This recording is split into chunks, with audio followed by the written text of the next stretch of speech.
Broadway Market. The most important day for Broadway Market is the Saturday when we have the food market and people from all over the borough and out of the borough come here, especially because there's some really superb food. There's something absolutely for everybody, particularly children. Children love it round here. The market is still relatively new, and from the early thin beginnings now it is full. There's not a space left on the market.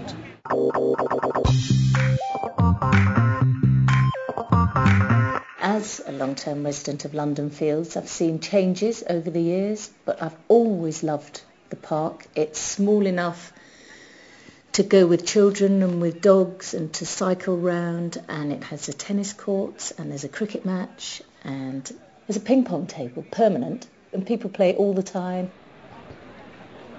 There's basketball nets and a playground, and it leads through to Broadway Market, it leads through to Mare Street.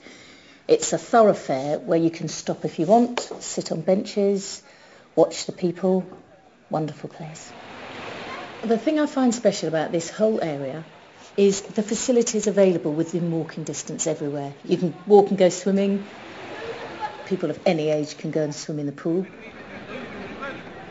People go and sit there. As well as walking through, you spend time there. You can just sit, meet people. I'll be there, I'll be near the park, I'll be near the swings. You always want to go there and see what's happening in any season. There'll be something lovely.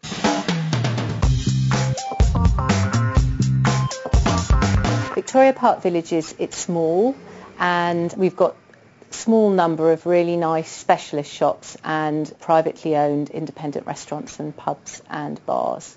We have a lovely clothing shop, women's wear shop, a couple of vintage clothing shops. We've got some gift shops which sell all sorts of things, soaps and cards and so forth. We have some fantastic food shops. Also my shop, which is Victoria Park Books, which is a specialist children's bookshop. We also have Cheech Miller, which is a specialist extreme activities shop. We've got a couple of Indian restaurants. We've got an excellent Vietnamese restaurant.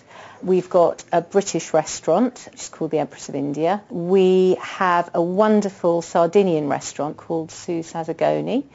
We've got some very good coffee shops as well.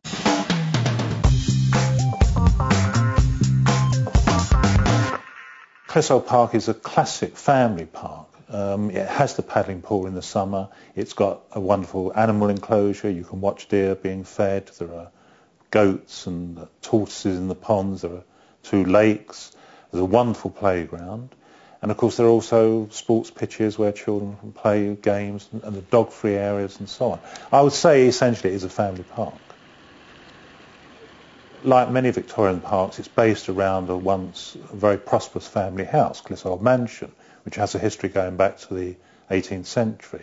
So in the middle of this beautiful park is a house, so it's got strong historical memories. It's got paddling pools, it's got boating lakes, it's got a beautiful house with a restaurant, sports fields, so it's got something for everybody. You can step into Clissold Park and you forget you're in London for a minute, and it's wonderful.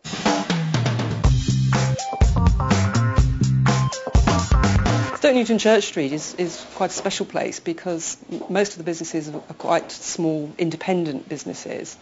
A lot of them specialise in vintage and retro clothing and china and glass antiques. We've got Mediterranean cafes, homemade baked products, homemade bread, you name it really, you can find it in Church Street. You take your choice every day, you can go to a different cafe or restaurant. Church Street seems to appeal to a lot of families with young children, but also couples enjoy it, especially shopping for things for the home. And the older people also enjoy particularly our business because we serve the traditional teas and things that people think have been left behind and don't exist anymore.